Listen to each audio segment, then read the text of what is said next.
Geralmente, ô Luiz Flávio, a gente não atrasa muito o início da reunião, até em respeito ao pessoal que já está chegando, que já está aí com a gente. Uhum. Então, geralmente a gente começa nesse horário, às 7h35, e aí eu já vou estar te apresentando aí. Para quem não conhece, o Luiz Flávio trabalha, né, com a parte de medicina intensiva, e ele tem uma boa experiência aí na época do Covid, né? Muitos pacientes aí passaram pelas unidades de terapia intensiva aí do estado. E a gente teve o ano passado, quando a gente criou o protocolo para a clínica, logo no início, né, no manejo inicial do paciente, até porque como a gente não tem UTI, a gente acabava encaminhando todos esses pacientes para outras UTIs, né, do estado. Então, geralmente a gente atendia só a fase inicial e assim que percebia o menor sinal de gravidade, a gente acabava encaminhando preferencialmente até mais precoce mesmo, para evitar de pegar um quadro mais catastrófico aí. E geralmente a gente tentava, dentro da maternidade, resolver a parte obstétrica, né, pelo menos, para que o paciente fosse encaminhado sempre que possível com a parte obstétrica resolvida. Bom, depois desse ano todo aí, né, a gente teve muita coisa aí sobre Covid, muita briga, muita discussão, né, entre políticos, e o pior de tudo, entre a própria classe médica, né, o que pode, o que não pode fazer, qual remédio que deve, que não deve usar, né, foi uma salada, uma confusão. E a ideia é exatamente a gente tentar trazer um pouquinho para os conceitos científicos aí, tem de novo, né? O que que saiu aí durante esse período, na verdade, o que que se confirmou durante os estudos aí durante esse ano, para a gente poder tentar dar uma atualizada no protocolo e orientar um pouco a equipe. Então, a ideia é mais ou menos essa. Eu já te agradeço de antemão por ter aceitado aí o convite com prontidão e fique bem à vontade aí, tá joia? E já te agradeço com antecedência aí. A gente vai deixar as perguntas para o final, para a gente não estar interrompendo, e aí no final a gente abre um espaçozinho para perguntas, ok? Fica bem à vontade, Luiz. Obrigado, Ok, viu? ok, vamos lá. Deixa eu compartilhar aqui. Você me ouve bem, Fabiano? Estamos ouvindo muito bem. Ok,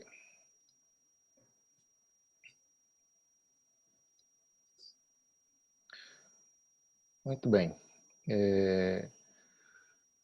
Bom, primeiro eu queria agradecer também, Fabiano, essa oportunidade de mais uma vez falar de Covid, né? E assim, quando você me convidou, acho que faz mais de um mês, eu até achei estranho. Poxa, será que ainda tem algo para falar sobre Covid? As pessoas ainda suportam entrar numa sala para ouvir falar sobre Covid-19? E tem, né? Não tem jeito, tem.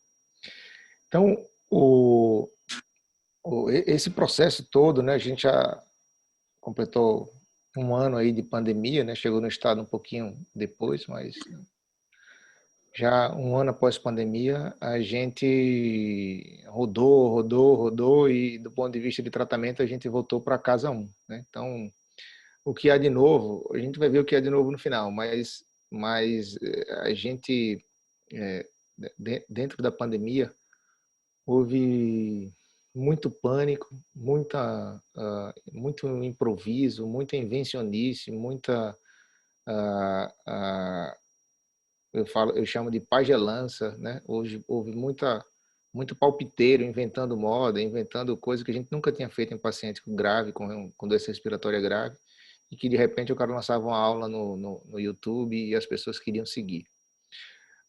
Essa foi, sem dúvida, o grande desafio para a gente ao longo da pandemia, foi como montar um protocolo de atendimento, né, minimamente baseado em evidência e sem se deixar levar pelo pânico, muito menos pela briga de torcida, né? Então, o Fabiano já me apresentou, eu sou Luiz Flávio, eu sou cardiologista, especialista em terapia intensiva e hoje milito na terapia intensiva aí já há quase 20 anos, porque desde antes de me formar eu já estagiava dentro de UTI, era meio que rato de urgência UTI, mas profissionalmente há 18 anos de terapia intensiva.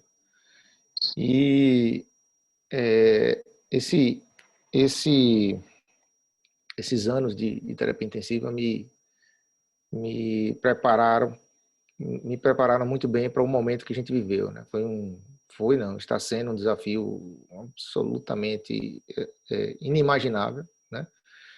E, e mas a gente conseguiu juntar uma equipe muito boa, muito coesa, que permitiu que as coisas fossem feitas da maneira mais serena possível, né, e mais técnica possível. E eu vou ter a oportunidade de apresentar alguns resultados aqui, antes da gente falar do tratamento propriamente dito.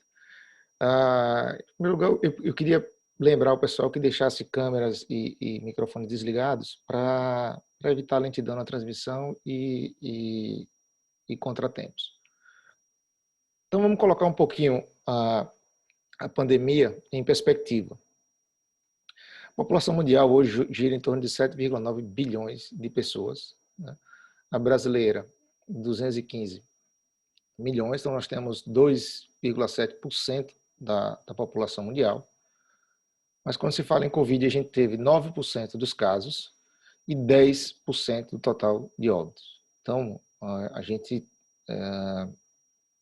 foi um grande local de produção de ciência, a gente foi um grande local de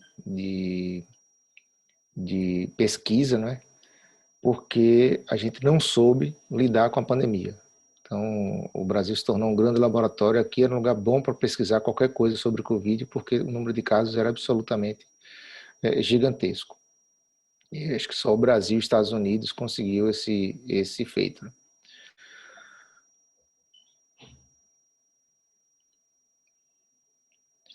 Então, a grande dúvida é o que a gente está vivendo agora, né? Será que a gente está vivendo agora a segunda onda? É um repique da primeira onda? O que é isso? Seja lá o que for, não dá para negar, né? Essa é uma curva de casos novos de Covid diários, né? Com a média móvel de 7 dias, todos já estão acostumados a ver. E a gente mostra claramente aqui que a gente teve aquele pico ali no final de junho e julho, que aconteceu também aqui no estado. Houve um recrudescimento disso e no final do ano uma curva ascendente e a gente já tem agora uma incidência de casos maior do que na primeira curva. Quando a gente coloca em perspectiva próximo dos Estados Unidos, né, a gente vê que nosso cenário é ruim, mas sempre pode piorar, né? Alguém pode ser bem pior do que a gente, ainda que seja rico. E quando a gente coloca o Brasil dentro de uma perspectiva do ponto de vista econômico mais igual, né? A gente vê que as coisas se assemelham um pouco, seja em número de casos, isso aqui são casos por milhões de habitantes, né? Brasil e México, e mortes, né? Então, a gente já está ultrapassando aqui o número de mortes diárias na média móvel de 7 dias, a gente já está ultrapassando o pico que aconteceu lá no final de junho, entre junho e julho, na verdade. Então, a dúvida é saber se isso aqui ainda cresce, né? Ou torcer para que essa curva comece a cair. A gente não tem mais muito espaço para crescimento, porque na primeira onda a gente teve muita dificuldade para montar UTIs por falta de equipamento. Todos vocês viveram isso, né? Mas a gente conseguiu um engajamento muito grande dos profissionais. Nessa segunda onda, as equipes já estão extremamente cansadas. Então, quando você pede para um técnico, um enfermeiro, um fisioterapeuta, um médico que dê um plantão extra, a resposta quase nunca é sim, né? Ou assim é muito custo, porque está todo mundo cansado, né? E é quase que uma batalha em glória, porque quando a gente sai na rua, o que a gente vê é uma falta de respeito absurda. Então, quando a gente coloca essa mortalidade também, né, a curva de mortalidade próxima dos Estados Unidos, a gente parece bem na fita, né? mas só próximo dos Estados Unidos. Quando a gente traz para perto de uma perspectiva de uma população, tanto economicamente quanto do ponto de vista de faixa etária mais próxima do Brasil, a gente vê que nós estamos numa curva ascendente, tá? E isso não é privilégio nosso. Isso não é privilégio nosso. É ruim comparar, por exemplo, o Brasil com a Itália, o Brasil com o Reino Unido, o Brasil com países europeus, normalmente. As comparações são feitas em termos disso com países europeus, onde a mortalidade também é muito grande. Mas a gente tem que lembrar que a população europeia ela é mais idosa. A população no Brasil é um pouco mais jovem, né? Mas é bem mais jovem. Então, a gente tem curvas bem assemelhadas, assim, Brasil e México, essa também é uma perspectiva por milhão de habitantes. E o que a gente torce é que, assim como no México, a mortalidade agora está sendo muito maior do que na primeira onda, é que a nossa mortalidade não cresça tanto, porque a mortalidade ela sempre vem precedida do número de casos e, consequentemente, do número de internamentos. E a gente tem muito medo do que possa acontecer se a gente precisar de muitos novos leitos hospitalares, porque as equipes já não estão disponíveis.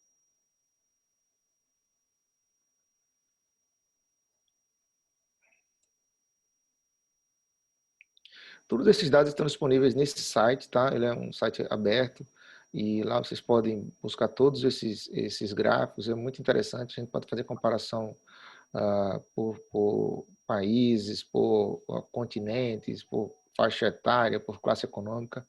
Para quem tiver interesse, vale muito a pena dar uma bugada lá. Aqui em Sergipe, a gente tem uma curva de óbitos, né, que, como eu disse, acompanhou muito bem a do Brasil, né, com um pico ali final de junho, início de julho, e uma queda. Até que no início de setembro a gente já tinha fechado algumas unidades de terapia intensiva, porque realmente parecia estar bem controlado, né? E agora a gente tem uma crescente de óbitos mais uma vez. O grande medo que a gente tem é que o óbito ele é atrasado em relação ao internamento. A gente tem uma linha de internamento agora que cresce e isso pode significar muito mais mortes mais adiante. Uma sensação que a gente tem do ponto de vista de UTI, de que os pacientes nessa segunda onda eles são mais idosos, né? E consequentemente mais graves, ou até mesmo os mais jovens têm agravado mais precocemente. Aqui em Sergipe a gente tem uma distribuição quanto ao gênero de 43% dos casos sendo do gênero masculino, mas a mortalidade ela é muito maior no gênero masculino. Então, enquanto os homens eles aparentemente se infectam menos do que as mulheres, né? Eles, quando se infectam, morrem mais do que as mulheres. Esses são dados aqui da Secretaria do Estado. Eu vou trazer para vocês um pouquinho do que foi a nossa história aí dentro da Hospital-Cirurgia. A Hospital-Cirurgia é um hospital filantrópico que aí todos vocês conhecem, né? Passava por um momento difícil e que em 2018, sofreu uma intervenção e desde então ele é gerido por uma interventora, que é a enfermeira Márcia, e essa intervenção é acompanhada para e passo pelo Ministério Público Estadual e Federal. Então, é um hospital filantrópico e quem conhece o cirurgia de antes, né, de muito antes, quem conheceu cirurgia de pouco tempo atrás, né, na derrocada do cirurgia, né, quando ele realmente ficou totalmente sucateado, e quem pode conhecer agora, pode contar uma bela história de renascimento, aí, de superação desse hospital. Então, eu vou trazer para vocês aqui um pouquinho do que foi a nossa preparação para a pandemia. A gente tinha uma UTI improvisada lá, que era uma UTI que funcionava com 18 leitos, 15 leitos, em uma enfermaria, que a gente adaptou enquanto essa UTI que vocês estão vendo. Ela estava sendo reformada, mas a reforma começou na gestão anterior, e já há quase 4 anos ainda não havia concluído. Em 2019, a UNIT assumiu a reforma da UTI. Ela doou para o hospital a reforma da UTI e essa reforma estava programada para ser entregue em maio. A gente conseguiu antecipar ela para março, já prevendo essa chegada da pandemia. Isso foi fundamental, né? Essa foi a primeira UTI que a gente dedicou exclusivamente para a Covid. No mês de março e abril começaram a chegar os equipamentos, alguns doados, outros alugados, todos, a maioria com recursos de doação. Nesse meio tempo, enquanto a gente montava a UTI, a gente começou o treinamento, né, que eram aqueles treinamentos baseados em mudanças diárias de protocolo, que era um inferno, tanto que durante muito tempo eu comecei escrevendo um protocolo, um texto, um POP, mas da metade para o fim eu já não fazia mais um protocolo, eu já fazia slides, porque as coisas mudavam tanto ao longo de uma semana que eu só atualizava os slides e mandava de novo para as equipes. Então, a gente montou um ciclo de treinamentos práticos, né? De uso de EPIs, era um terror enorme essa questão de uso de EPI, como não se contaminar colocando, tirando máscara, gorros, capotes, etc., né? A questão da intubação traqueal, que era outro pandemônio, né? Como fazer uma intubação traqueal segura, e aí veio um monte de moda, um monte de invenção que dificultou mais do que atrapalhou, e a meu ver, mais aumentavam o risco ainda, né? Teve de tudo, teve de tampinha de seringa no tubo, até aquário para entubar, enfim. Mas a gente tentou passar aqui a forma mais simples, né, de intubação, mais simples e segura. Fizemos estações de pronação e também estações de RCP no paciente COVID. Então, eram os 4 protocolos básicos. Ao longo desse mês de março, a gente conseguiu treinar muitas equipes, né? As manobras de pronação, que era uma coisa que a gente fazia muito raramente em UTI, porque para que vocês tenham noção, quando a gente tinha, no UTI de 10 leitos, quando você tinha um paciente em SARA dos 10, o plantão já se tornava muito tumultuado. Era muito cansativo o pulmão com um paciente em SARA. E o que a gente viveu na Covid foi vários plantões com 10 pacientes em SARA. Então, essa preparação aqui eu considerei fundamental, porque o que estava para vir era muito nebuloso, né? A gente não sabia o que era, mas esperava que fosse muito ruim, né? Então, a gente teve uma adesão muito grande e em abril, 4 de abril, a gente abriu as portas e começou a receber os primeiros casos de Covid no hospital. De lá para cá,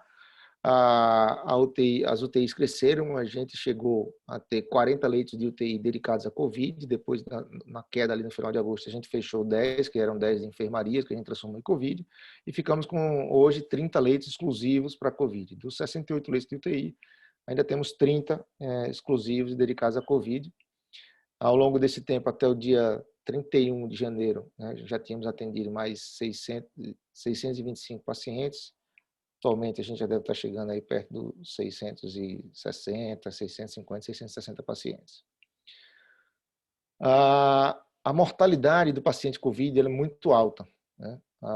Normalmente, numa UTI mista, uma UTI clínico-cirúrgica, nas nossas UTIs de cirurgia, a gente tinha uma mortalidade ali em torno de 10%, 16%, variava um pouquinho dependendo do mês. Já a mortalidade na nossa UTI COVID foi de 30%. E quando esses pacientes iam para a ventilação mecânica, a mortalidade subia para 40%, 41%. Essa é uma mortalidade alta, mas eu queria que vocês gravassem esse número, porque eu vou colocar esses números dentro de uma perspectiva nacional daqui a pouco, para que a gente possa entender o que se passa dentro de uma UTI, mesmo que uma UTI de SUS, mas o que a gente pode fazer de bom quando as pessoas se dedicam e quando, mesmo com pouco dinheiro, nós temos bons profissionais abraçando a causa, né? Então, esse é o grande, como eu disse, o Brasil ele foi um grande laboratório, né, de pesquisa em Covid, porque o número absurdo de casos, então não havia lugar melhor para testar um tratamento ou uma vacina, por exemplo, do que aqui no Brasil, né, dada a grande prevalência e incidência de casos. E aí, esse trabalho do Dr. Otávio Ranzani, publicado na Lancet, ele trouxe um registro dos primeiros 250 mil casos admitidos em hospital por Covid-19. Né? Foram dados do Sistema de Vigilância Epidemiológica, foram ao todo 254.288 casos investigados, desses 56% homens e a média de idade de 60 anos. A mortalidade no Brasil como um todo, a mortalidade hospitalar era da ordem de 38%. Quando esses pacientes internavam em UTI, essa mortalidade subia para 59%. Por isso que eu pedi para que vocês colocassem em perspectiva os resultados da osteocirurgia. E quando esses pacientes iam para a ventilação mecânica, a mortalidade no Brasil é de 80%. Mas existem vários Brasis, né? Existem vários Brasis. Então, veja como, assim como em várias outras situações, né? Assim como, por exemplo, no tratamento do infarto, existem vários Brasis, os resultados são muito diferentes de um para o outro. Um Covid não poderia ser diferente, né? Um país é continental, né? Existem diferenças econômicas que são muito grandes entre as regiões, né? Então, a mortalidade hospitalar ela podia ser de 50% na região norte a 31% na região sul. Já a mortalidade em UTI também trazia essa disparidade, né? Ela podia ser de quase 80% na região norte a resultados bem melhores, em torno de 59% na região sudeste. Então, o Brasil são vários países em um, né? É um continente, né? E com discrepâncias muito grandes na assistência à saúde que todos nós já conhecemos, né? E isso ficou muito explícito nesse trabalho do Dr. Otávio, de maneira que é importante que a gente entenda que com o microfone ligado está dando um pouquinho de eco. É importante que a gente entenda que é quase é difícil comparar os resultados dentro do Brasil, né, como uma regra, né? Os resultados eles diferem muito de região para região, por motivos que são óbvios e todos vocês já conhecem. Mas como o tema aqui seria falar o que é de novo e como a proposta era falar para o corpo clínico da Clínica Santa Helena, eu trouxe algo mais relacionado à gestante, porque o público principal é gestante ou mulheres não gestantes lá dentro da clínica. Então, a gestante ela não tem maior risco de se infectar. Porém, quando ela se infecta pelo coronavírus, elas complicam mais quando desenvolvem a doença. Então, embora está grávida, não aumenta o risco de adquirir, né? Não aumenta o risco de transmissão, mas aumenta a gravidade da doença quando essa paciente, essa gestante, ela desenvolve os sintomas. A gestante ela tem 3 vezes maior risco de internação em UTI quando ela desenvolve Covid comparado com mulheres da mesma faixa etária e não gestantes. Tem 3 vezes maior chance de necessidade de ventilação mecânica também, comparado com a faixa etária de mulheres mesma faixa etária de mulheres não grávidas. Também tem um maior risco de necessidade de ECMO quando desenvolvem Covid e síndrome respiratória aguda. E, consequentemente, maior risco de morte. Os principais, cerca de 70% maior a mortalidade, o risco de óbito na gestante, quando comparado com a não gestante da mesma faixa etária. E aí, quais são os principais, então, fatores de risco para essa gestante desenvolver ou necessidade de uma ventilação mecânica, né, com uma síndrome respiratória grave, ou de evoluir para o desfecho letal? Idade, né, como em todos os outros pacientes também, a cada 10 anos de idade, o risco de óbito ou de necessidade de ventilação mecânica praticamente dobra na gestante. Então, a gestante de maior idade tem maior risco. Obesidade, assim como todos os outros pacientes, a obesidade é um fator de risco bastante prevalente e na gestante ela aumenta quase 4 vezes o risco de necessidade de ventilação mecânica ou de morrer. Diabetes também, né? 4,5 vezes. A eclâmpsia aumenta absurdamente por motivos óbvios, né? A própria eclâmpsia já é um quadro bastante grave. Agora, uma eclâmpsia numa gestante com a síndrome respiratória aguda diminui bastante a chance de sobrevivência, assim como na insuficiência renal. Então, esses são os principais fatores de risco de complicação na gestante com Covid-19. Existem diversos fatores ao longo da pandemia, diversos fatores foram tidos como associados ao maior risco, a um risco de desenvolver a forma mais grave da Covid, né? E a gravidez estava lá. Então, como eu disse, a gestante não tem maior risco de se contaminar, de contrair a doença, mas quando contrai, ela tem maior chance de desenvolver uma doença mais grave. Alguns exames são também marcadores de prognóstico, tá? Dedímero, proteína C reativa, DHL, troponina, ferritina e CPK são marcadores de prognóstico. Durante algum tempo, o dedímero foi utilizado para definir, inclusive, indicação de anticoagulação, ou pacientes que precisavam de maior, uma dose profilática um pouco maior. Isso, ao longo da pandemia, a gente não se confirmou, né? E uma coisa que é bastante prevalente, que realmente está muito associada à maior gravidade, né, e que a gente vê muito na UTI, é a contagem, a linfopenia. A linfopenia está realmente bastante prevalente no paciente mais grave.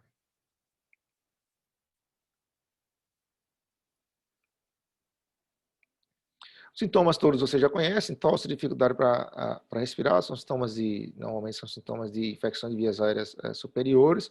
Alguns podem desenvolver sintomas digestivos também, como vômitos, diarreia, e um sintoma que é quase patognomônico, que é a perda de olfato e paladar, né? Esses são realmente bem característicos da síndrome da Covid-19. Aí, uma linha do tempo que, por algum tempo, isso aqui foi usado para definir como é que seria o tratamento com corticoides e tal, mas, assim, isso aqui, na verdade, ele traz mais uma perspectiva de gravidade, né? Traz mais um panorama de gravidade da doença do que de tempo, né? Alguns de vocês já viram essa linha que teria em torno de 10 dias, né? Onde os primeiros dias seriam sintomas leves, do 7º dia até o 14º dia você teria uma fase mais inflamatória, enfim. Então, a doença ela é dividida em pré-sintomática ou assintomática, doença leve, moderada, a doença grave e a doença crítica, né? Que é a doença do paciente que realmente já tem indicação clara de ir para a UTI. Inicia-se primeiro com uma fase de replicação viral, e quando a resposta inflamatória do hospedeiro começa a aumentar, é que o indivíduo começa, de fato, a manifestar os sintomas respiratórios mais graves. Então, a gente tem um percentual de pacientes que são portadores assintomáticos do vírus e que é desconhecido, né, mas estima-se que praticamente 5 vezes o total de doentes sintomáticos seja de portadores assintomáticos. 81% vão desenvolver a forma leve a moderada, é aquela forma que com água benta, santo daime ou qualquer outro medicamento ela vai se resolver normalmente, certo? A gente vai tratar basicamente os sintomas. Então, na forma leve você tem sintomas sem dispneia, na forma moderada você tem algum grau de dispneia, mas o paciente não tem hipoxemia, ele está sempre saturando acima de 94 em ar ambiente. A forma grave, que corresponde a 14% dos casos, o indivíduo vai ter aí dispneia, já com alguma manifestação de insuficiência respiratória, como frequência respiratória maior do que 30, saturação menor do que 94, né? E um comprometimento maior né? Um comprometimento maior do que 50% dos pulmões na tomografia. E a forma mais grave, a forma crítica, não está passando. E a forma crítica que corresponde a em torno de 5%, não está passando.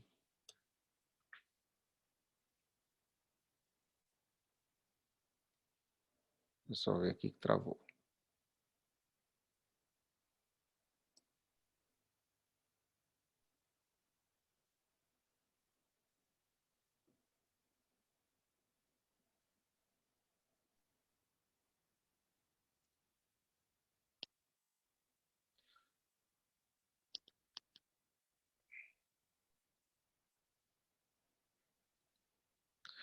E a forma crítica que corresponde... Vocês estão conseguindo enxergar? Tem uma travada aqui, Fabiane? Sim, está enxergando bem agora. Está normal aí, ok. Então, e a forma crítica, que graças a Deus corresponde a um percentual mínimo, 5% dos casos, são aqueles pacientes que têm pelo menos uma disfunção orgânica além da respiratória, né? Ou os pacientes que evoluem com sepse ou choque séptico. A disfunção orgânica seria insuficiência renal aguda, insuficiência cardíaca aguda, uma disfunção neurológica aguda, enfim. Então, o Colégio Americano de Ginecologia e Obstetrícia, ele trouxe um algoritmo que eu traduzi e desenhei de forma, acabei no slide aqui. Então, como é que a gente vai abordar uma gestante, né? Normalmente a gente vai ter uma gestante com sintomas gripais, ou que tem uma epidemiologia sugestiva para COVID, exposição desprotegida, ou sabidamente teve um contato prolongado com alguém que é doente ou que testou positivo. Ela vai testar RT-PCR, tá? Se ela não teve nenhum sintoma gripal ou não teve exposição, o pré-natal é padrão. Se ela teve, vai testar, vai fazer RT-PCR, tá? E se esse RT-PCR for não detectado, segue para pré-natal padrão. Quando ele é detectável, a primeira coisa a fazer é identificar sinais de gravidade, né? Sinais de gravidade, o principal deles é a dispneia, mas hemoptôicos por conta do risco de embolia pulmonar, dor torácica, confusão mental, hipotensão postural e desidratação. Caso haja algum desses sinais de gravidade, essa paciente precisa ser internada para avaliação. Se não tiver sinal de gravidade, a gente vai avaliar fatores de risco. As comorbidades, como aqueles que eu falei, né? Depende do quê? Da idade da paciente, diabetes, hipertensão arterial, né? Lembram? E algum grau de comprometimento renal, então insuficiência renal, pré-eclâmpsia, eclâmpsia, enfim.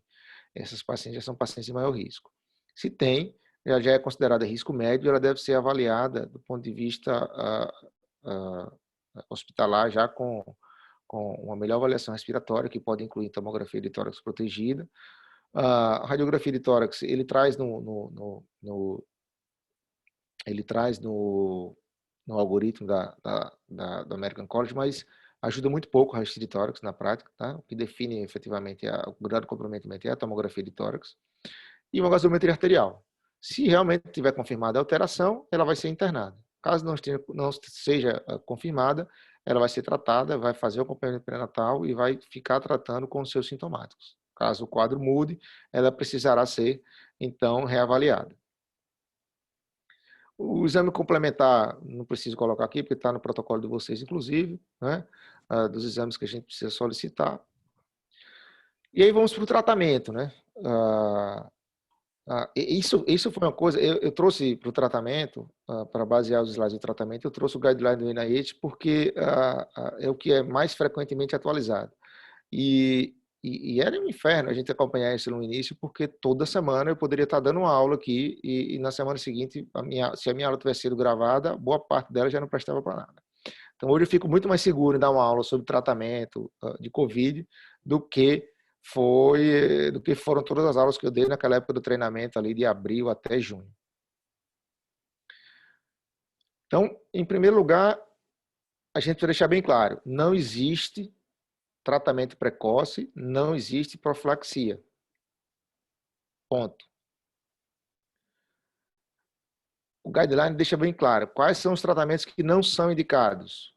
Vitamina C, vitamina D, zinco, ivermectina, o Tamiflu que a gente usou, né? O Oseltamivir que a gente usou no início da pandemia, porque ainda tínhamos muitos casos de influenza.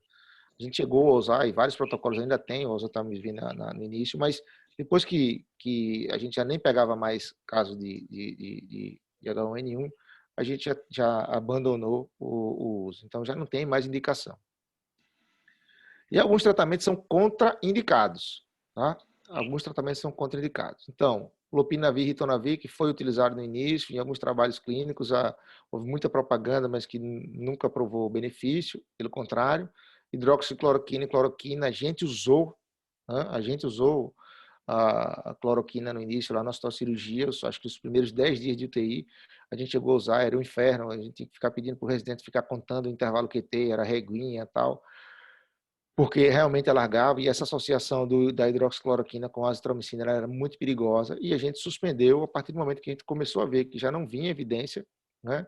E a gente teve um evento adverso grave, com uma morte súbita não explicada de uma paciente logo após o uso da azitromicina numa paciente que já vinha tomando cloroquina. Então, a gente usou cloroquina nos primeiros 10 dias de pandemia. E o tocilizumab, que era contraindicado, mas no guideline ele é contraindicado, mas eu coloquei aqui uma interrogação, Porque essa semana saiu um press release do Estudo Recovery, do braço do tocilizumab, mais de 4.000 pacientes, sugerindo um benefício do tocilizumab para os pacientes que ainda não estão na fase mais grave da doença. Então, como não saiu a publicação oficial, eu deixei isso aqui como interrogação, torcendo para que o tocilizumab realmente possa ajudar, que é uma medicação cara, mas que, pelo menos nos hospitais privados, a gente vai conseguir, se realmente o resultado for positivo, a gente vai conseguir ajudar mais esses pacientes. E aí, essa diretriz, ela traz uma regra que é a seguinte: os tratamentos que são indicados para a COVID, elas não podem ser negados à gestante só por conta da falta de estudo de segurança na gravidez. A gente vai utilizar o recurso da plausibilidade extrema e da urgência, né, para usar na gestante tudo que a gente usa também na mulher não gestante, porque não faz sentido a gente esperar esses estudos de segurança agora. E o tratamento propriamente dito, ele vai depender do grau de gravidade da doença, né? Da forma como o paciente está se apresentando. Então, para os pacientes com sintomas leves a moderados, o tratamento é sintomático, puramente sintomático. Fisioterapia respiratória e prono espontânea, que traz algum conforto para o paciente, mas que dentro do hospital ela pode ser perigosa, eu vou dizer por quê daqui a pouco. Nessa fase, é importante que a gente não use corticoides e não use antibióticos. Essas drogas, elas são ainda contraindicadas nessa fase, tanto corticoide quanto antibióticos, porque a gente vai precisar deles se o paciente agravar, e nessa fase eles não ajudam. Já na fase mais grave, né, nas duas fases mais graves, o doente que já está precisando de oxigênio, a gente vai utilizar a dexametasona, 6 mg por dia, por 10 dias, ou uma dose equivalente de corticoide, mas o corticoide testado foi a dexametasona.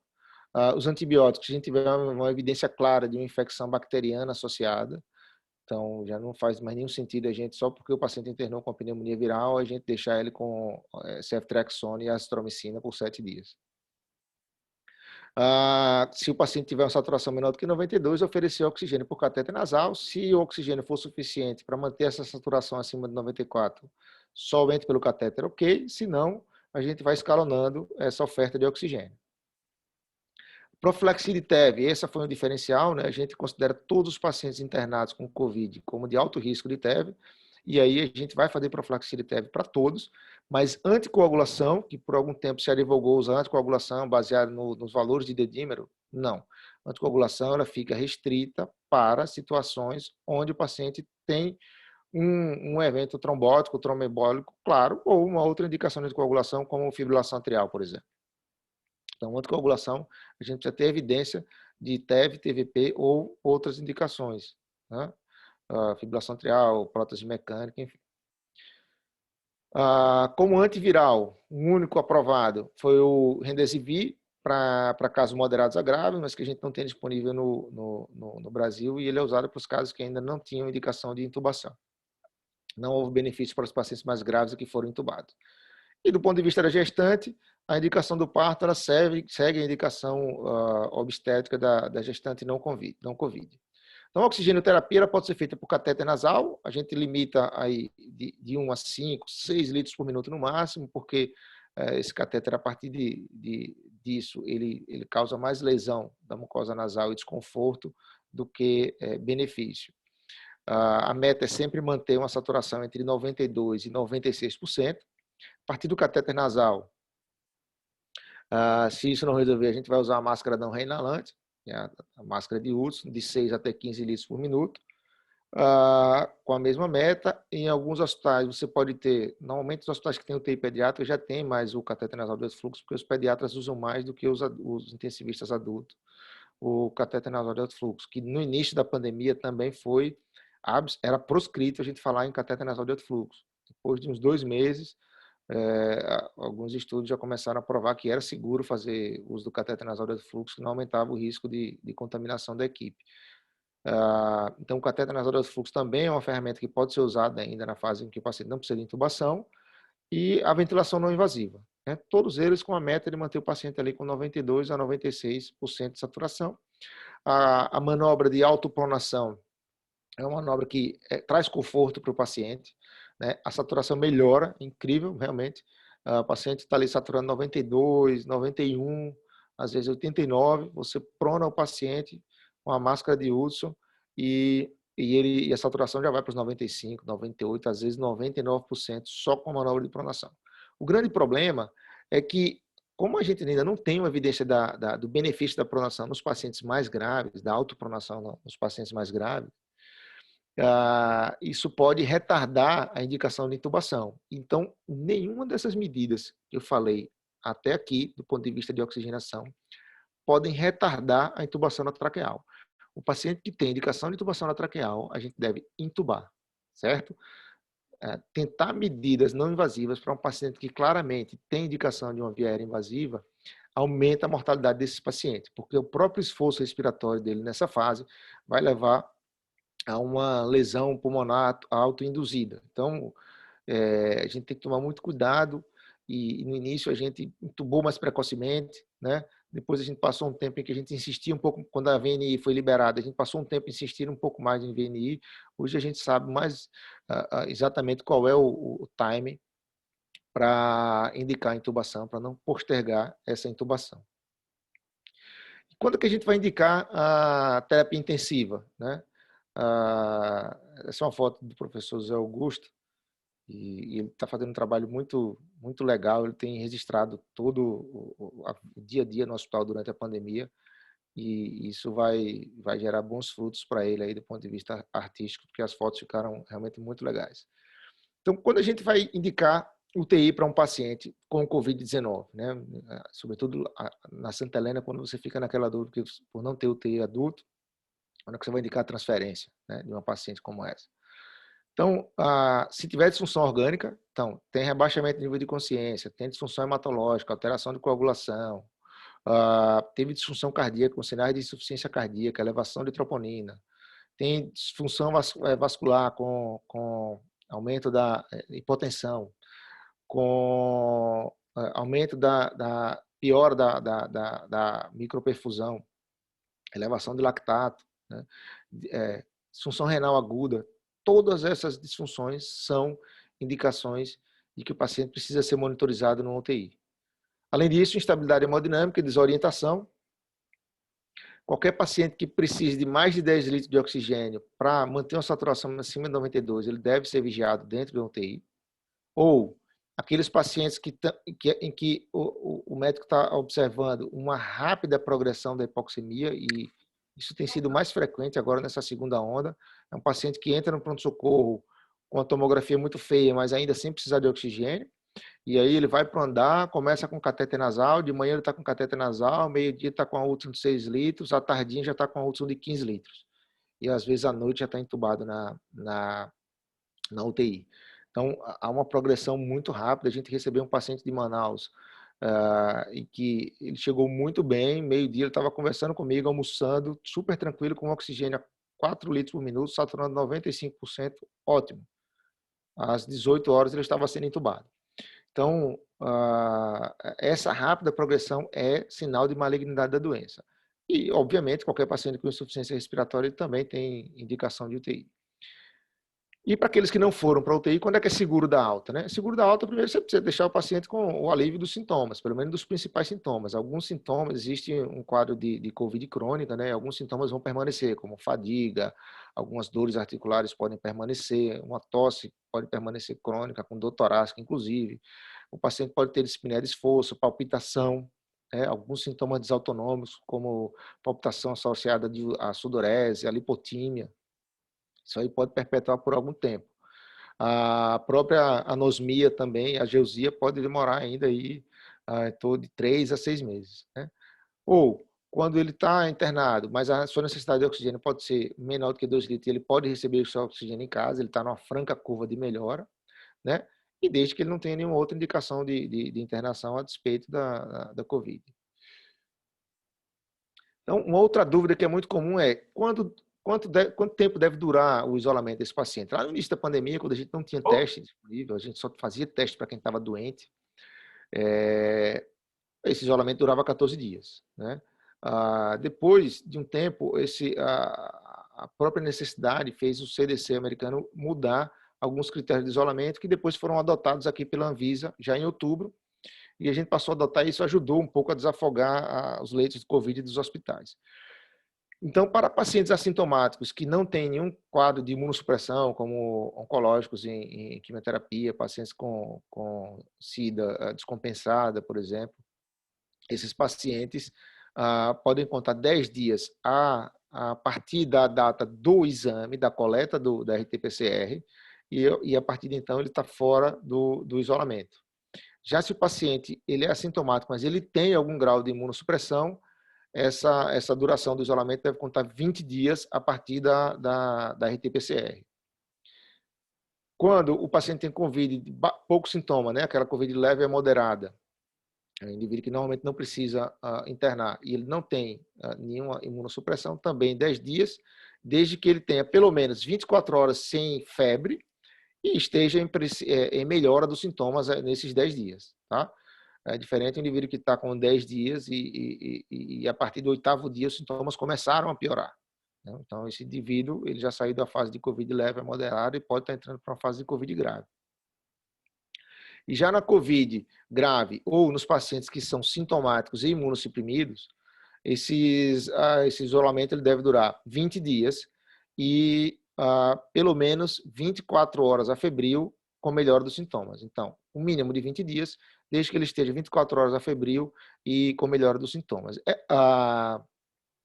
Isso foi uma mudança que trouxe um alívio para a gente, porque a gente começou a poder descalonar, né? A gente podia tirar um paciente de uma enfermaria Covid para uma enfermaria não Covid quando ele tinha aquele quadro leve de Covid, sem uma doença respiratória grave. Da mesma forma, a gente já pode descalonar também, tirar um paciente de uma UTI Covid, se ele não ficou grave, mas ficou na UTI Covid para monitorização, passou ali dos 10 dias, se não teve um quadro grave, a gente pode escalonar. E se ele teve um quadro mais grave, com síndrome respiratória aguda, ficou entubado e tal, normalmente ele já vence o prazo de final do isolamento dentro da própria ventilação mecânica, porque esses pacientes ficam muito tempo na ventilação mecânica. Então, já que a gente tinha que falar alguma coisa sobre novidade, a novidade que a gente tem, comparado com o início da pandemia, é essa aqui. É vacina, né, pessoal? Vacina. E assim, não adianta mais a gente estar falando de construir hospital de campanha e leitos de UTI, nada disso. A gente tem que estar brigando para existir uma fila de carro para vacinar, principalmente idoso, em todo canto. Tinha que ter uma fila na Cimenteira, uma fila no G Barbosa, uma fila no Shopping Jardins. Todo canto uma filinha de carro para vacinar idoso. Porque veja o que aconteceu com Israel. Israel começou a vacinar os idosos no dia 19 de dezembro, né? Cerca de um mês depois, o número de hospitalizações, novas hospitalizações nos idosos, caiu drasticamente. Veja como seria a curva, né, dos não idosos, né, como seria também a curva do idoso e como ela se desgarra da outra curva e começa a cair drasticamente. Então, a vacina, ela é quem vai efetivamente reduzir a mortalidade por Covid. Não tem mais nada que reduza a mortalidade. Não adianta tratamento precoce, não adianta kit de Covid, nada disso. Tá? As melhores UTI do mundo ainda morre muita gente. O que vai, de fato, reduzir a mortalidade é a gente conseguir vacinar essa população. E aí, colocando isso em perspectiva mundial, né, a gente tem Israel já com quase 80% da população vacinada, enquanto nós estamos aqui um pouco mais de 2,5% da população vacinada. E isso aqui a gente está falando de doses administradas, não significa necessariamente imunizados ainda. Então, a gente precisa torcer, né, e de repente até cobrar e fazer campanhas para que essa vacinação acelere, porque é o que vai permitir a gente reduzir todo esse sofrimento. Eu queria, antes de agradecer, convidar vocês para acompanhar um projeto meu e do Dr. André Veiga, que é um projeto que surgiu aí no meio da pandemia, de trazer um pouquinho mais de informações relacionadas à terapia intensiva. A UTI é um ambiente muito estranho, a maioria da população, inclusive dos médicos que não trabalham em hospital. E a gente tenta aqui, através desse canal, descomplicar o tópico terapia intensiva. Vocês podem acessar lendo o QR Code e dizer que eu estou à disposição de vocês para agora, a partir de agora, qualquer dúvida ou qualquer orientação, fica a critério de vocês. Paviani, mais uma vez, obrigado. Pessoal, Muito obrigado aí mesmo, assim, parabéns pela capacidade de síntese aí. O assunto é bem extenso mesmo e você conseguiu pegar os pontos principais, trazer realmente as dúvidas que a gente precisava sanar, alguns detalhes foram essenciais aqui. A gente vai fazer alguns ajustes no protocolo. Muito obrigado aí.